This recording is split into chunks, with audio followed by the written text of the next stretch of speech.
그리스도께서 나타나실 그때 너희도 그와 함께 영광 중에 나타나리라. 아멘. 네, 오늘은 복생 33번째 위의 것을 찾으라는 말씀 이렇게 나누겠습니다. 네, 저희가 지금까지 십자가 복음과 장사 복음과 부활 복음을 보았습니다. 네, 보혈의 은혜와 또 옛사람 자기 주장 의지를 처리한 십자가 복음과 또 장사 복음을 가장 잘 받아들인 사람이 이제 다윗이었고요. 부활 복음은 이제 부활의 주되심을 알게 될 때 부활의 주님이 내 주님이라는 것이 너무 기쁘구나 이것이고, 사도들이 알게 된 거는 3년 반 동안 예수님 따라다녔는데 부활 후에 성령이 오고 나니까 우리 주 예수님이 내가 그동안 경배했던 유일하신 여호와 하나님이었구나. 그래서 구약의 그 여호와 하나님이 예수 그리스도라는 것을 고백하게 된 것이죠. 네, 그리고 이제 부활의 주는 이제 종말의 승리를 현재 누리게 하시는 또 은혜가 있어서 마라나타 하고 마라나타 할 때 주여 오시옵소서와 주께서 임하셨도다. 네, 그래서 부활 신앙의 그래서 십자가와 장사와 부활 복음의 결론으로는 고린도전서 15장 58절에 결코 헛되지 않는 주의 일에 더욱 힘쓰는 자가 되라 이렇게 바울이 말했습니다. 네, 오늘은 이제 좀 주제가 달라지는데 새 생명의 라이프 스타일에 대한 부분입니다. 20세기 무신론이 강하게 등장하면서 기독교가 이제 죽어서 천당 간다고 하니까 이것을 많이 공격했습니다. 그래서 프로이드가 둘 다 사실 천재지만 기독교의 영생을 인간이 바라는 소원을 투사시킨 것이며 그것은 이루어질 수 없는 유치한 환상이라고 비난했어요. 그러니까 비난의 초점은 뭐냐 하면은 유치한 천당에 대한 환상을 갖게 해서 현재의 삶에 대해서 열정과 관심을 마비시킨다. 근데 칼막스도 이제 같은 관점이었는데 기독교의 영생은 민중에게 환상적 위로를 가져다 줌으로써 그들이 현재 당하는 고난을 견디게 하는 아편과 같다. 그래서 민중의 아편이다. 칼막스도 이제 비판한 게 뭐냐 하면 내세에서의 영생의 약속이 현실의 삶에 무감각하게 한다라는 거예요. 사실 뭐 이런 비판은 힌두교하고도 좀 비슷하죠. 힌두교가 이제 카스트 제도가 있고 그 가난한 것들에 대해서 그냥 지내는 거는 그냥 다음에 환생을 잘하는 게 제일 중요하지 이 땅에서 뭐 개선할 게 별로 없기 때문에 그런 것인데 근데 이제 이거는 실제로 이제 교회가 실수한 부분이기도 합니다. 그래서 이제 하나님 나라가 무엇인지에 대해서 천국을 이제 자꾸 천당으로 이렇게 의식적으로 읽을 수 있어요. 근데 천국이라고 성경은 돼 있지 천당이라고 돼 있지 않잖아요, 그렇죠? 천국은 하나님 나라, 그러니까 하나님이 통치하는 세계를 말하는 것이지 죽어서 말하는 가는 천당을 꼭 의미하는 것은 아닙니다.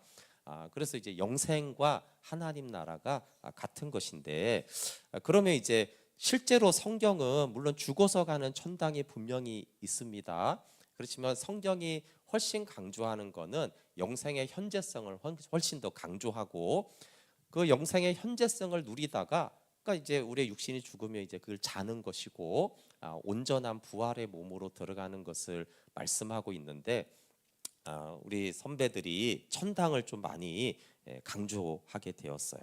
그래서 물론 이제 계몽주의 이후로 쭉 된 흐름이지만 그러면 이제 이런 걸로 끝났으면 다행인데 이제 20세기의 무신론 주장들은 21세기에 훨씬 더 강해졌습니다. 그렇죠? 지금은 한 세기 전하고 너무 다릅니다. 그래서 계속 기독교가 영생의 삶보다는 예전 시대 때는 예수 천당 불신 지옥이 그 예전에는 나쁜 게 아니었어요. 지금은 예수 천당 불신 지옥 그러면은 무신론의 엄청난 공격을 받습니다. 아까 그런 이론들에 의해서 무식한 종교가 되죠. 그래서 한국은 특히 희한하게 한국이 무신론이 급속도로 성장하고 있습니다. 2022년에 61개국을 갤럽이 조사를 했어요. 그래서 나는 종교적이지 않다와 무신론을 합쳐서 어쨌든 뭐 어떤 종교든 나는 가지고 싶지 않다든가 없다든가라고 하는 사람들이 61개국 평균이 34%예요. 근데 한국은 61%가 거의 무신론에 해당이 됩니다. 근데 우리가 한국교회 초기 때 선교사들이 와가지고 한국 사람들은 종교성이 많아가지고 그렇죠?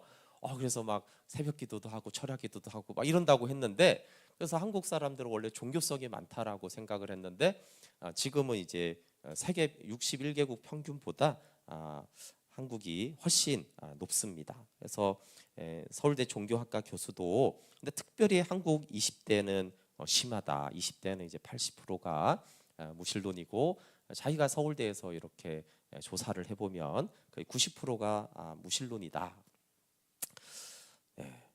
그래서 이제 분위기도 거의 그렇잖아요, 그렇죠? 분위기가 진화론이 거의 보편적인 진리처럼 마치 얘기되고 있어요. 뭐 과학계만이 아니라 모든 영역에 뭐 건강, 의학, 뭐 마음, 정신과, 심리학 모든 분야에 사실은 이제 진화론이 보편적인 진리처럼 얘기가 되고 있고, 가끔 유튜브에 보면 그런 게 있잖아요. 과학자가 말하는 신이 없다는 증거. 그러니까 이제 과학에 대해서 왜 이렇게 이제 엄청난 신봉을 하게 되는지 모르겠어요, 그렇죠? 과학주의겠죠.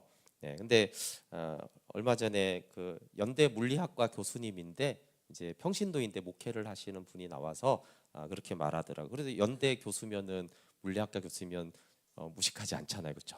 근데 그분은 이 과학자의 미천한 지식으로 어떻게 하나님을 알겠느냐, 이렇게 똑같은 과학자인데 과학자의 지식이 너무나 미천하다라고 생각하는 사람이 있고, 자기는 과학자인데 어떤 사람들은 과학으로 뭐 신이 있다 없다, 뭐 우주가 어떻다 저떻다를 다 평가할 수 있다고 말하는. 근데 이제 많은 흐름들이 뭐 과학이 마치 이제 신인 것처럼 얘기가 되고 있습니다. 그리고 이제 또 하나는 이제 이게 좋은 것이면서 나쁜 것인데 대체 종교가 유럽과 서구에 굉장히 성장하고 아마 한국에서도 성장을 할 것입니다. 명상이나 심리 같은 것들이 종교는 빼고 종교에 있던 것들은 너무 좋은 거니까 이제 가져다 쓰는 그런 현상들이 많이 있습니다. 그래서 이제 이 무신론화가 굉장히 많이 진행이 되고 있어요. 그래서 역사는 사실은 반복이 되는데 오늘 이 골로새 교회를 보면 그때도 사실은 그랬다는 걸 볼 수 있어요. 우리 골로새서 2장 8절 한번 같이 읽어볼게요. 시작. 누가 철학과 헛된 속임수로 너희를 사로잡을까 주의하라. 이것은 사람의 전통과 세상의 초등학문을 따름이요 그리스도를 따름이 아니니라. 아멘. 네, 당시 철학과 사람의 전통은 대단한 것이었습니다. 이 헬라 철학은 사실은 지금도 무시하지 못할 만큼 대단한, 그 당시로는 지금 뭐 과학 이상의 그런 자리를 가졌던 것입니다. 그래서 사람의 전통, 또 유대교 전통이 굉장히 대단했고, 세상의 초등학문은 철학에서 보는 세계관을 말합니다. 그래서 이제 골로새 교회인들이 좀 오해를 했는데, 이 전통과 철학의 영향을 받으면은 이제 규정을 지켜야 된다, 규정을 지켜야 신적 충만에 이른다라는 부분에서, 그러니까 지금 우리가 생각하는 철학은 이제 논리라고 생각하지만 고대 철학자들은 초월 세계를 다루었습니다. 그래서 헬라 철학에서도 초월 위의 세계를 다루었어요. 그래서 죽은 다음에 순수한 영혼만이 위의 세계에 간다, 이렇게 철학자들이 보이지 않는 세계를 얘기했기 때문에 그래서 이제 그런 영향들을 받아서 규정을 지키면 신적 충만에 이르게 된다라고 했어요. 그래서 특별히 이제 여러 가지 현상 중에 2장 16절부터 19절에 보면은 날짜를 지키고 먹고 안 먹고와 또 천사 숭배와 영적인 현상이죠. 또 금욕을 수행하는데 이렇게 해야지 신적인 충만에 이른다라고 주장했어요. 생각을 한 거죠. 우리 2장 16절부터 19절 한번 같이 읽어볼게요. 시작. 그러므로 먹고 마시는 것과 절기나 초하루나 안식일을 이유로 누구든지 너희를 비판하지 못하게 하라. 이것들은 장래일의 그림자이나 몸은 그리스도의 것이니라. 아무도 꾸며낸 겸손과 천사 숭배를 이유로 너희를 정죄하지 못하게 하라. 그가 그 본 것에 의지하여 그 육신의 생각을 따라 헛되이 과장하고 머리를 붙들지 아니하는지라. 온 몸이 머리로 말미암아 마디와 힘줄로 공급함을 받고 연합하여 하나님이 자라게 하심으로 자라느니라. 네. 그래서 여러분 여기 16절부터 18절은 다 나쁜 것만을 말하는 것은 아닙니다.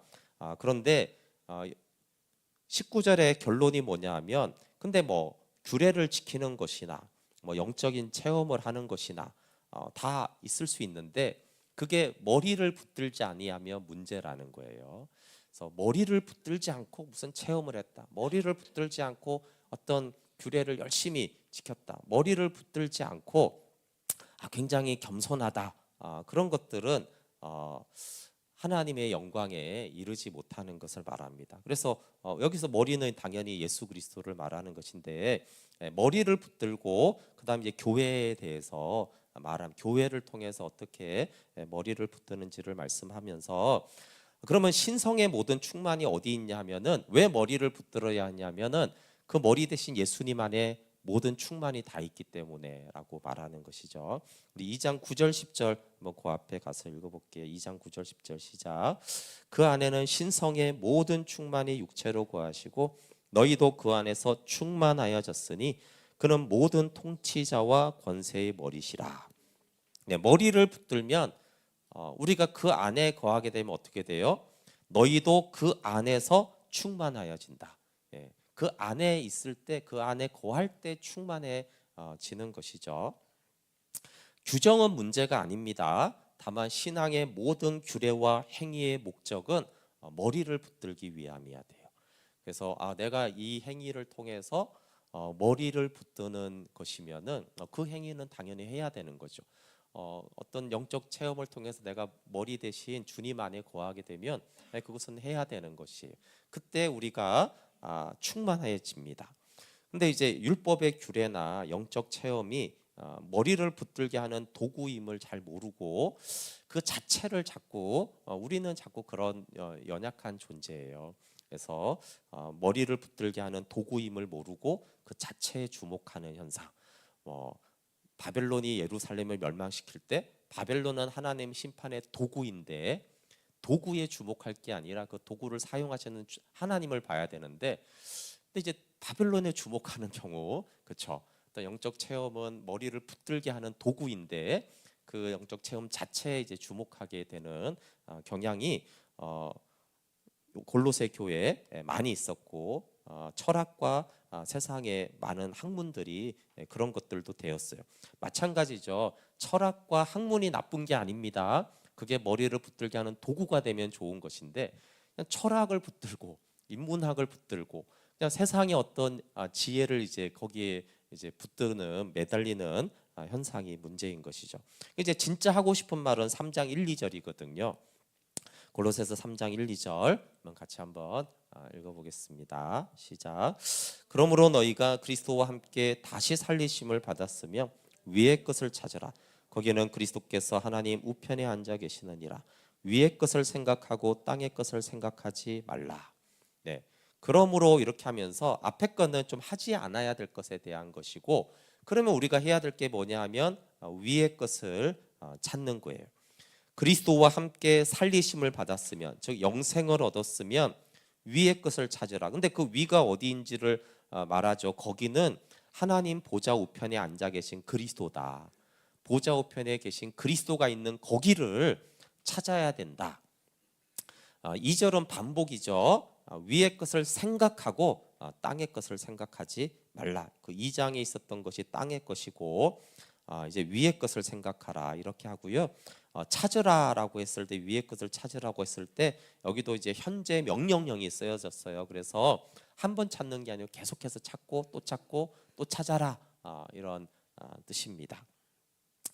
네, 그 위의 것을 찾으라라고 했을 때 바울이 이게 사실은 쉬우면서도 어렵기 때문에 2절에서 어떻게 찾는가라고 했을 때 위의 것을 생각함으로 찾으라 이렇게 다시 한번 설명을 얘기해주고 있습니다. 위의 것을 계속 생각하는 거예요.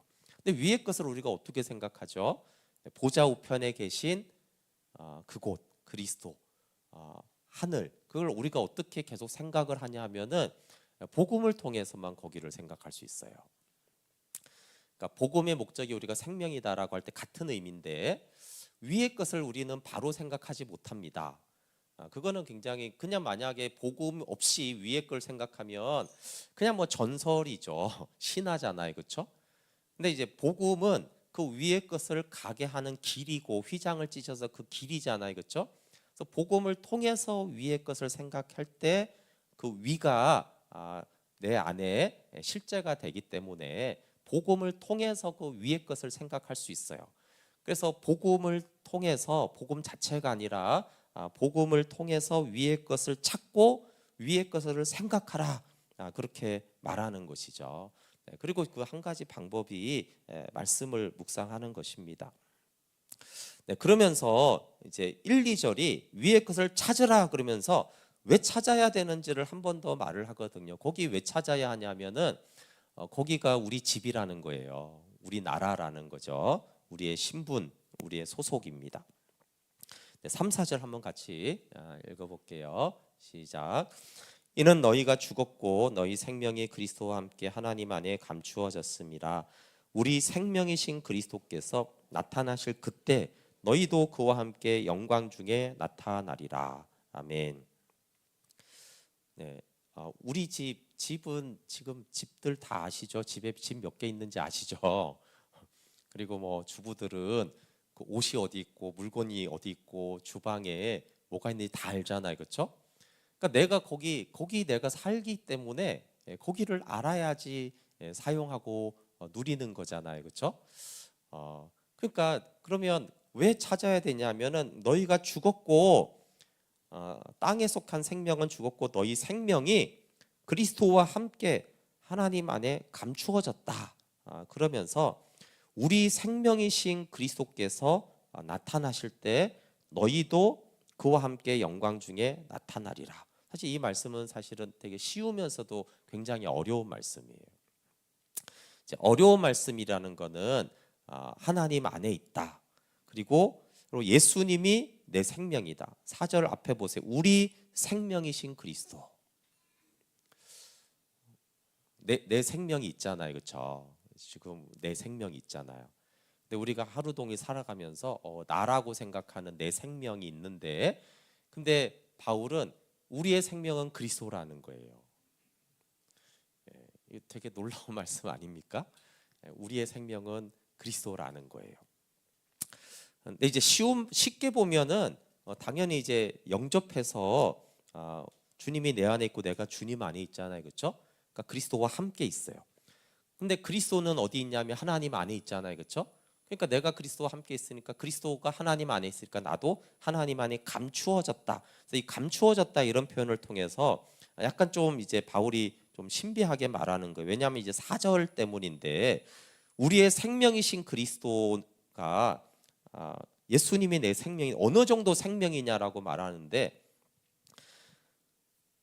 그리스도께서 나타나실 때는 이제 재림을 말하는 거잖아요. 재림을. 근데 데살로니가서랑 충돌이 되죠. 그래서 많은 사람들은 예수님이 재림하면 우리도 공중에서 주님을 만난다. 이제 데살로니가서 통해서 이제 그렇게 생각하고 믿는 사람들이 많아요.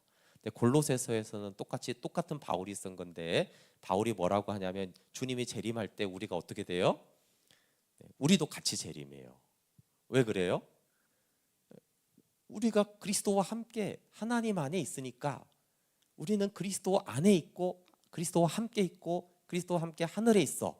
그래서 그 하나 아버지와 함께 있던 아들이 오실 때 나도 거기서 오는 거죠. 예. 그래서 이걸 정확하게 말하기는 어렵습니다. 그렇지만 데살로니가서는 이제 바울이 가장 초기에 쓴 거고요. 골로새서쯤 되면 굉장히 바울이 이제 노년에 이렇게 쓰기 시작한 거예요. 그러니까 바울이 재림을 굉장히 기다렸잖아요.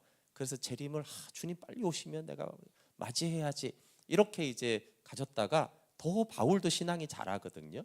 더 깊은 경륜으로 들어갈 때 내가 그리스도가 내 생명이고 내가 그리스도고, 그렇죠? 예수님이 내 생명이에요. 그러니까 예수님은 저쪽에 있고 내가 여기 있는 것이 바울한테 사라지게 돼요. 그래서 그리스도가 나고 내 생명이니까, 그렇죠? 내가 그리스도고 그리스도와 함께 있고 그리스도가 아버지께 있고 나도 아버지 품 안에 있고 그분이 나타날 때 나도 같이 나타난다. 이렇게 이성으로는 잘 우리가 이해되지 않는데 그 연합의 깊이가 깊어지고 있어요. 근데 이게 좀 이상하니까 이렇게 재림을 설명하진 않아요. 주님이 재림할 때 나도 재림한다, 이렇게 이제 설명하진 않지만 골로새서에서 바울이 말하고 싶은 건 어쨌든 우리도 같이 재림한다. 그러니까 그만큼 주님과 우리는 떨어진 존재가 아니고 그리스도가 내 생명이다라고 말하는 거예요. 그래서 나의 생명이신 그리스도라는 것은 당신은 누구입니까? 라고 했을 때 그리스도입니다, 이렇게 대답하는 거죠. 예전에 박혜모 선교사님 그 질문을 한 적이 있는 것 같아요. 그렇죠? 당신은 누구입니까? 조용호입니다. 이렇게 말했어요. 당신은 누굽니까? 그러면 나는 그리스도입니다. 이제 그게 이제 우리의 생명이신 그리스도를 말을 하는 거예요. 정체성. 너는 누구냐? 나는 그리스도다. 그리스도니까 난 같이 재림할 거다. 이렇게 이제 하는 것이죠. 굉장히 엉뚱한 대답 같지만 그게 1, 2절하고 연관이 있는데 위의 것을 찾고 생각하고 구하게 될 때 그때 이제 3, 4절의 고백이 되는 거예요. 예수님이 내 생명입니다. 당신은 누구입니까? 나는 그리스도입니다. 당신은 어디 있습니까? 나는 그리스도 안에서 하나님 안에 감추어져 있습니다. 네. 그러니까 우리가 땅에 이렇게 사는 걸 알기 때문에 감추어져 있다, 이렇게 표현을 하는 것이죠. 하늘 소속으로 살고 있으니까 하늘의 것을 찾고 하늘의 방식으로 살아야 된다, 그렇게 말하고 있습니다. 네, 어떻게 하늘에 살게 되었나는 성경에 많이 나와 있습니다. 흑암의 권세에서 아들의 나라로, 골로새서 1장 13절에 보면은 그가 우리를 흑암의 권세에서 건져내사 그의 사랑의 아들의 나라로 옮기셨다. 네, 흑암의 권세에서 옮긴 거죠. 그래서 하늘로 이제 우리를 옮겼습니다. 또 에베소서 2장 6절에 함께 일으키사 그리스도 예수 안에서 함께 하늘에 앉히시니, 네, 골로새서 3장 그 말씀하고 똑같은 말씀이 에베소서 2장 6절 말씀이에요. 우리가 어디 있느냐? 예수 안에서 하늘에 앉아 있다.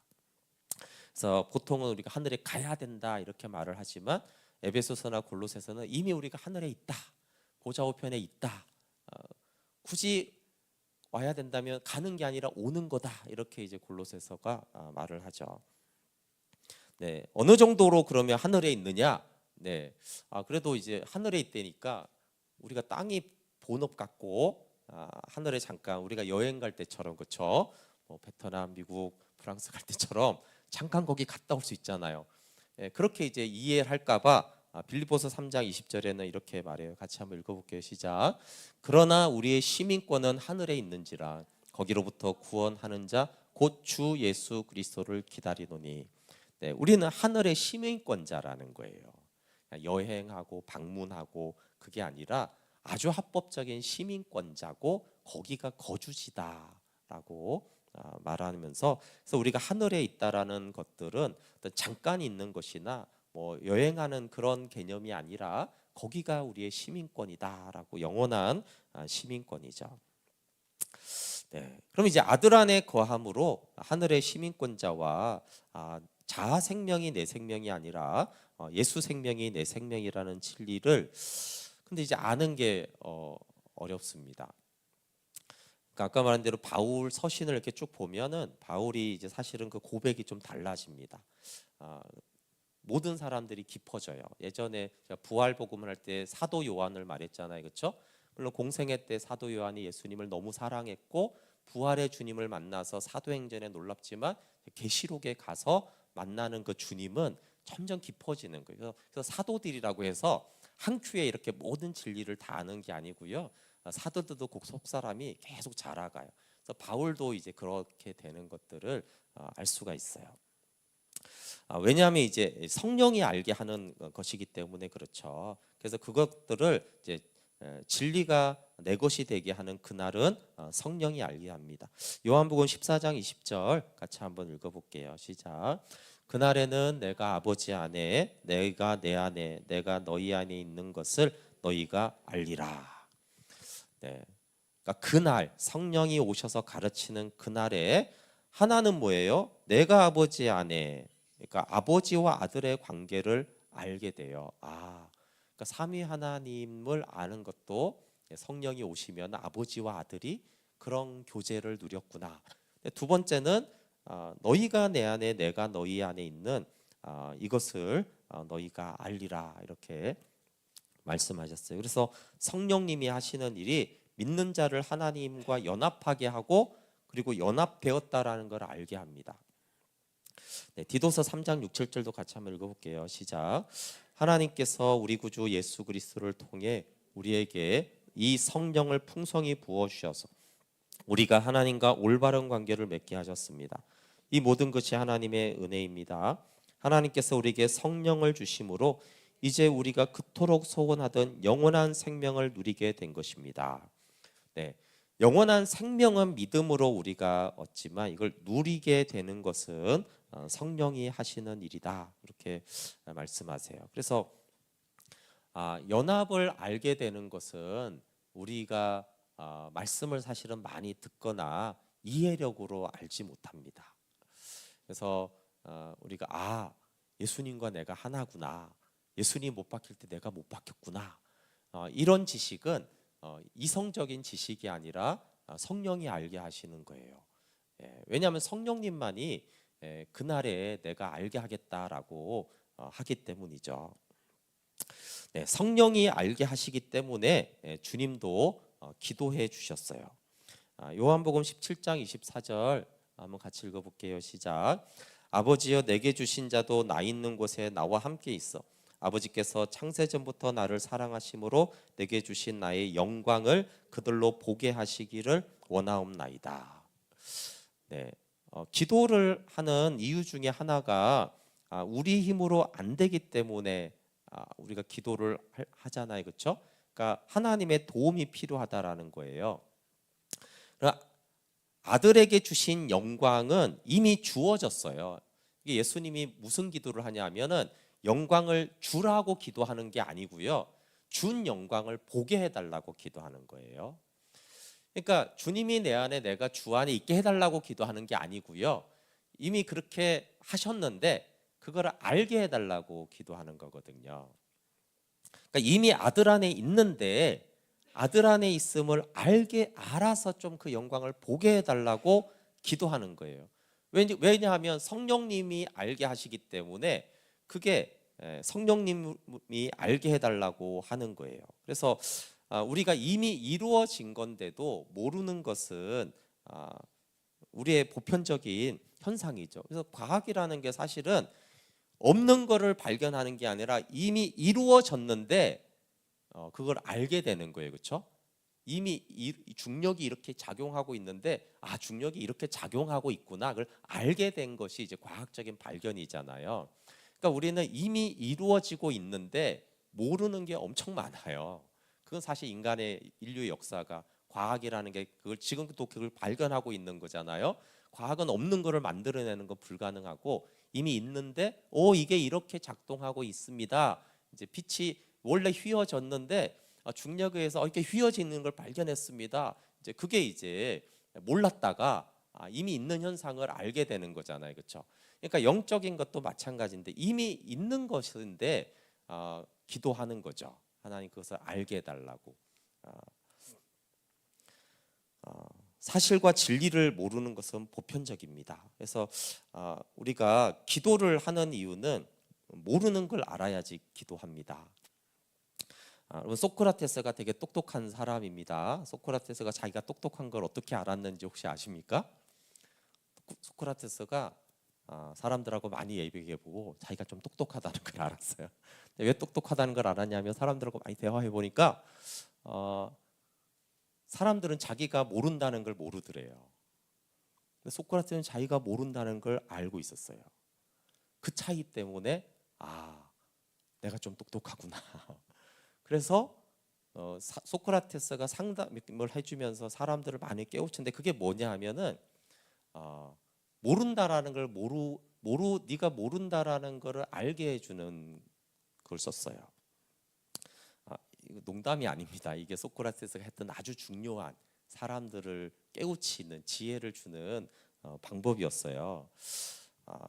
그래서 지혜라는 거는 뭔가를 알아야 할 것만 아는 게 아니라 모르는 사실을 아는 것을 말합니다. 그걸 요즘 말로 이제 메타인지라고 하잖아요, 그렇죠?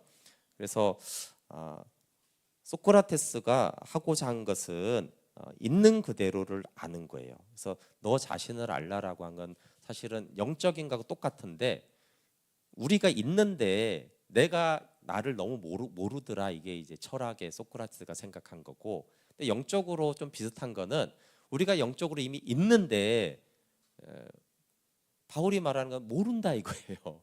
이미 우리 상태를 모르고 있다. 그래서 그걸 이제 알라고 하는 것이죠.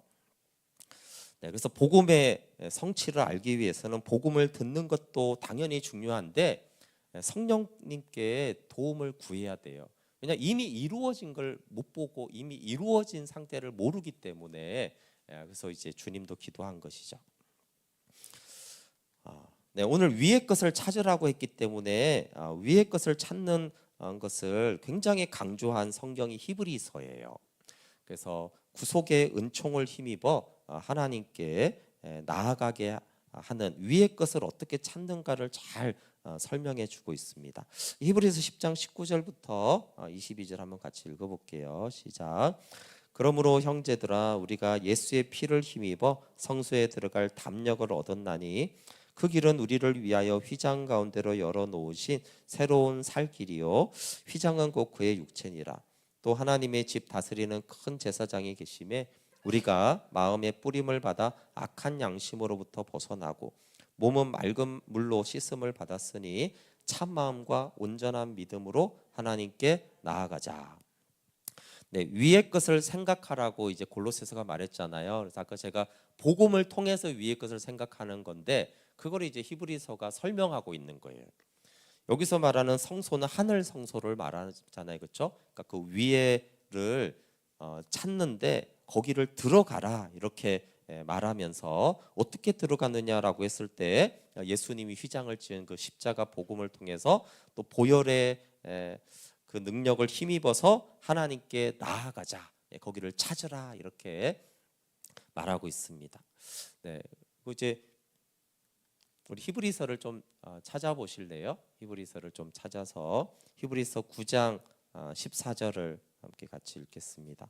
네, 그래서 히브리서의 많은 부분은 위의 것을 생각하고 위의 것을 찾으라는 것에 대해서 이렇게 위에 우리가 살게 된다라고 말하죠. 히브리서 9장 14절 같이 찾았으면 같이 읽어볼게요. 시작. 하물며 영원하신 성령으로 말미암아 흠없는 자기를 하나님께 드린 그리스도의 피가 어찌 너희 양심을 죽은 행실에서 깨끗하게 하고 살아계신 하나님을 섬기게 하지 못하겠느냐. 네, 영원한 보혈의 효력을 믿는 자가 참 마음과 온전한 믿음으로 하나님께 나아갑니다. 네, 하나님과 어떻게 교제하는가에 대해서 히브리서는 율법의 행위나 깨달음이 아니라 보혈의 능력을 믿어야지 온전케 된다고 말하고 있어요. 네, 보혈의 능력으로 온전케 됩니다. 그래서 아까도 찬양했듯이 죄속함 받은 백성은 영생을 얻겠네. 샘솟듯 하는 피권세 한없이 그도다. 한없이 그도다. 네, 피권세가 얼마나 큰지를 믿음으로 온전하게 됩니다. 네, 하나님을 가까이 함으로 또 온전하게 되어집니다. 네, 우리 히브리서 7장 18, 19절 그 앞에 가서 한번 같이 읽어볼게요. 7장 18, 19절입니다. 같이 한번 읽어볼게요. 시작. 전에 있던 계명은 연약하고 무익함으로 패하고 율법은 아무것도 온전하게 못할지라. 이에 더 좋은 소망이 생기니 이것으로 우리가 하나님께 가까이 가느니라. 네, 계명은 뭐 목적은 여러 가지입니다. 죄를 깨닫는 것도 계명을 주신 목적이고 계명을 순종함으로 주 안에 거하는 것도 목적입니다. 근데 어쨌든 계명을 지킨 것 자체로 온전하지 못합니다. 그래서 율법은 아무것도 온전하게 하지 못합니다. 그러면 뭐로 이제 온전하게 되냐면은 여기 더 좋은 소망이 생겼다 그래요. 더 좋은 소망으로 하나님께 가까이 간다. 네, 그 더 좋은 소망이 이제 복음이죠. 율법이 아니라 복음으로 우리가 하나님께 가까이 간다. 이렇게 말씀하세요.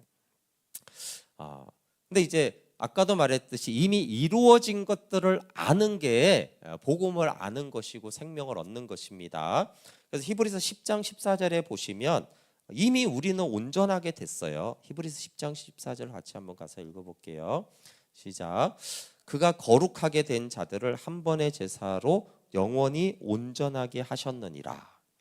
네, 그러니까 말씀이 막 이렇게 왔다 갔다 하는데 어디에는 온전하게 되라고 그러고요. 여기서는 근데 이미 온전하게 됐다라고 그래요. 근데 이거는 이상한 게 아까 말한 대로 이미 영광은 주어진 거예요. 근데 영광은 봐야 되잖아요, 그렇죠? 그러니까 복음은 이미 완성된 거예요. 하나님 편에서는 복음이 완성됐어요. 그러니까 영광은 이미 다 주어졌고 우리는 아들 안에 있고 하나님 보좌 우편에 있어요. 하나님 편에서는 완성이 됐어요. 근데 우리가 이걸 자꾸 알아야 된단 말이에요. 이미 주어진 거를 모르잖아요, 그렇죠? 그러니까 여기서도 14절이 말하는 거는 십자가의 제사로 영원히 온전하게 우리는 됐어요. 이미 거룩하게 됐고 이미 의로워요. 근데 이제 우리 쪽에서 그거를 알아야 되잖아요, 그렇죠? 그래서 하나님께 나아가야 돼요. 그래서 온전한 신앙에 이루어져야 되죠. 그래서 요한복음 17장 23절은 내가 그들 안에 있고 아버지께서 내 안에 계시어 그들로 온전함을 이루어 이렇게 말하고 있어요. 그러니까 이미 온전하게 하신 것을 어떻게 이제 알아서 온전하게 된다고요? 그러니까 하나님하고 가까이 자꾸 하라는 거. 하나님과 가까이 하면은 점점 온전하게 돼요. 근데 그 온전하게 되는 거는 엄밀히는 온전하게 돼가는 게 아니라 온전하게 됐구나 내가 하나님과 가까이 하게 되어지고 성령이 알게 하는 거는 내가 점점 이렇게 온전해지는 게 아니라 내가 이미 의롭구나, 내가 이미 거룩하구나, 내가 이미 아들 안에서 보좌에 있구나, 그렇게 이해가 되시죠? 근데 그게 모르는 입장에서 알아가는 걸로 보면 자라가는 것처럼 보이고 변화되는 것처럼 보이는 건데 과학의 발견처럼 이미 복음이 이렇게 나를 해놨구나, 이걸 이제 깨달아가는 과정이에요. 어떻게 깨달았냐? 하나님께 가까이 가봐라. 가까이 있으면 이제 그 성령이 알게 하신다 이런 말이죠. 그래서 히브리서의 중요한 주제는 온전함에 대한 것이에요. 왜냐하면 온전하지 못하면 실족하고 심지어 배도까지 할 수 있기 때문에 그렇죠. 네, 우리 5장 12절부터 한번 6장 2절까지 같이 한번 히브리서 읽어볼게요. 히브리서 5장 12절부터 6장 2절 같이 읽어볼게요. 시작. 때가 오래되었으므로 너희가 마땅히 선생이 되었을 터인데 너희가 다시 하나님의 말씀의 초보에 대하여 누구에게서 가르침을 받아야 할 처지이니 단단한 음식은 못 먹고 젖이나 먹어야 할 자가 되었도다. 이는 젖을 먹을 자마다 어린아이니 의의 말씀을 경험하지 못한 자요 단단한 음식은 장성한 자의 것이니 그들은 지각을 사용함으로 연단을 받아 선악을 분별하는 자들이니라. 그러므로 우리가 그리스도의 도의 초보를 버리고 죽은 행실을 회개함과 하나님께 대한 신앙과 세례들과 안수와 죽은 자의 부활과 영원한 심판에 관한 교훈의 틀을 다시 닦지 말고 완전한 대로 나아갈지니라. 네, 오랫동안 어린아이인 이유가 여기 길게 설명했는데 한마디로 하면 뭐예요?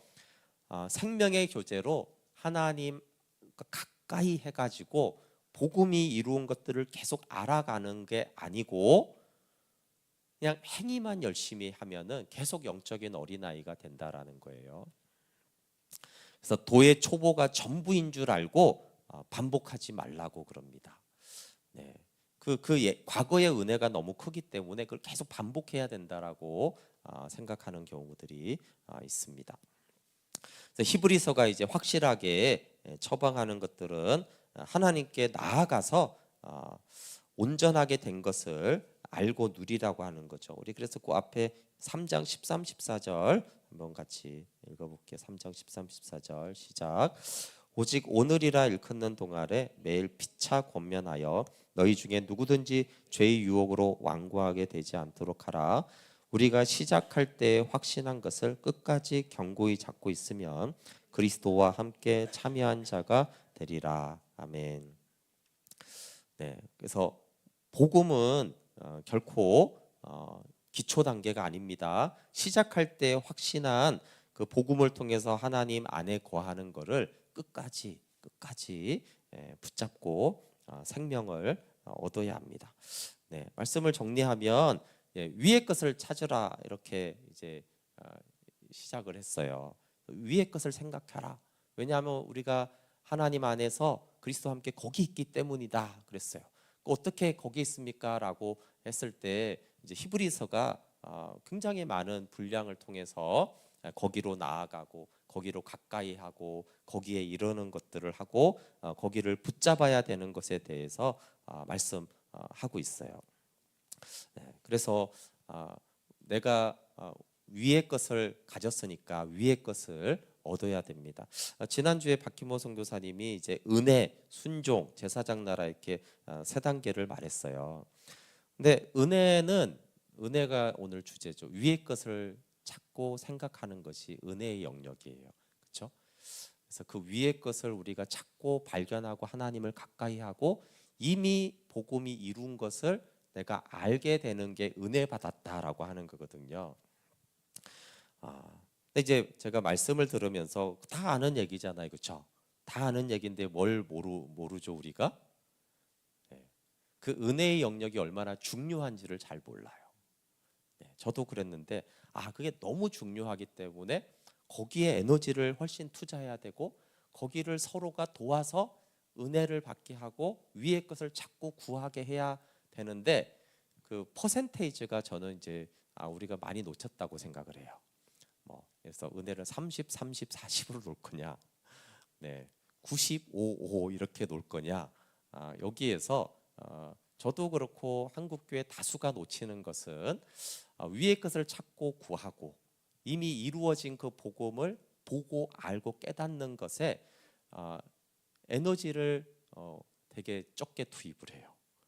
그리고 뒤에 이쪽에 많이 이제 에너지를 투입하고 뭘 구하고 이렇게 하는데 에너지를 너무 많이 투입하면서 몰라서 모르는 사람은 없고 다만 얼마나 중요한지, 그렇죠? 만약에 운동선수라면 하드 트레이닝을 하고 헬스를 하고 그다음에 공을 던지고 하는 이 퍼센테이지가 되게 중요한데 그것들을 우리가 놓치는 것 같아요. 그래서 위의 것을 찾고 위의 것을 생각하고 계속해서 찾으라고 하는 것이 얼마나 중요한지를 우리가 알고 그래서 이미 복음이 이룬 것을 우리가 더 알아가면 좋겠습니다. 같이 함께 우리 찬양하고 기도할게요.